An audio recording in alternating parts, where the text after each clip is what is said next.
Tarixi qəhrəman şəhidlərimizdən Şuşanın Kiçik Qartalı adlanan 44 günlük Vətən müharibəsində zəfərimizin yazılmasında əziyyəti böyük olan qəhrəmanımız Sumqayıtımızın fəxri, hər birimizin qürurla adını çəkdiyimiz şəhidimiz Qubad Əliyevin doğum günüdür.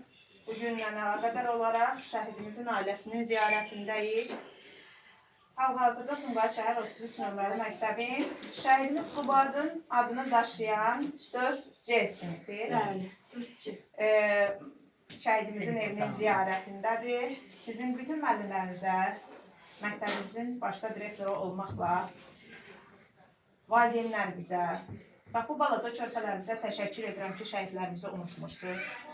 Siz şəhid ailələrinin yanında olmağa çalışırsınız. Bəli, şəhidimizin anası duyğulanır, danışanda müəllimlərimiz duyğulanır. Amma şagirdlərimiz qəhrəmanlarımızı qəhrəman kimi yaddaşında saxlasın. Siz dərslərinizi yaxşı oxuyun ki, Qubadın adını təkcə Azərbaycanda deyil, bütün dünyada tanıdasınız.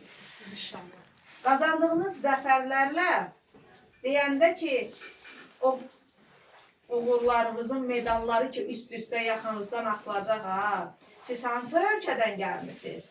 Şəhidləri ilə tanınan ölkənin vətəndaşıyıq deyil. İgidləri ilə tanınan ölkənin vətəndaşıyıq. Tarixdə 44 gündə belə böyük qələbəni çalan ikinci bir dövlət yoxdur. Bizim oğullar 44 günə Qarabağın azadlığını bəxş edib bizə. Dövləşdirdilər Azərbaycanı. Yarım qalan arzulara qol-qanad oldu oğullar. Qubadımızın bizlərə bildiyimiz kimi 2 övlad əmanət qalıb, özündən sonra doğulan balası elə Qubadımızın adını daşıyır. Bizim üçün Qubad yaşayır. Bu evdə nəfəsi var, bizim ürəyimizdədir. Adını qürurla çəkirik. Nigar ana, biz nə desək də sənin yarana təsəlli ola bilmərik. Amma sən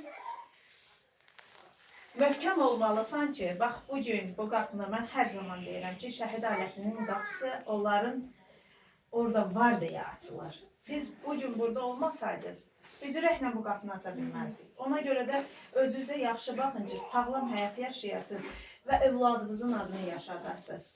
Hüsrəm, Allah səbir versin, Allah dözüm versin. Ailənin başının üstündən əksik olmayasan.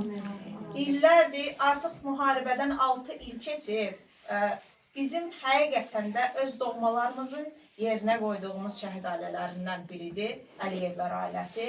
İstər bacısı olsun, istər anası, istər atası, istər dünyanın yükünü çiyinlərində daşıdığı halda övladlarını atasının adına layiqli şəkildə böyütməyə çalışan həyat yoldaşı xanımımız olsun. Bu ailə bizim üçün çox dəyərli, çox əziz ailədir. Çünki bugünə qədər şəhidlərinin adını yaşatmaq üçün çırpınan ailələrdən biridir. Bizim də borcumuzdur ki, onların atdığı bir addımın qarşılığını 5 addım olaraq geri qaytaraq və onlar necə ki şəhidin adını yaşatmaq istəyir, biz də getdiyimiz yerdə qürurla adını çəkək, haqqında bildiklərimizi başqalarına da danışaq ki, bu hər kəs tanısın. Tək sizə deyil, bu dərdi yaşayan hər kəsə Allah səbir versin. Bizim Fəxrəddin Taracovun bacısı Rübabə xanım da buradadır, ona da Allahdan səbir diləyirəm, ailəsinə dözüm diləyirəm. Bir daha sonunda deyirəm, uşaqlar, siz qazandığınız, təhsildə qazandığınız uğurlarla sevindirin bizi. Bax, növbəti dəfə bu qapıya gələndə medallarınızı gətirin. Qazandığınız fəxri fərmanları gətirin. Sevinə-sevinə açın bu qapını. Sizin uğurlarınızı görmək əmin olun ki, şəhid ailələrində sevindirəcək. İnşallah. Sən baxımdan çəkin.